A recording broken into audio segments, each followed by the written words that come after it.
tayo ba o sila? Mga ngiti nila habang nakalubog ka pa sa napuntang bulsa. Pinaghirapan ko mga barya, pinagtutunan ang mga pangako nyo. Hoy, makinig. Yung mga pondo ng gobyerno, saan na napunta? Bakit pa yung Pilipinas laging binabaha? Kasi yung pera ng gobyerno ay ginagasta, kaya ang mga tulay wasak-wasak, sira-sira. Malaki ang pondo sa paggawa ng petrol, pero ginagasta nila sa pansarili mga people, mga engineer na gumawa, tinitipid ang paggawa, kaya mga lugar sa Pilipinas ay binabahan.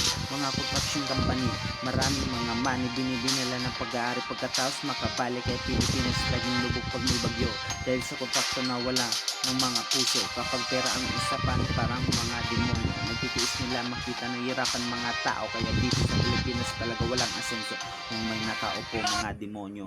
Oh.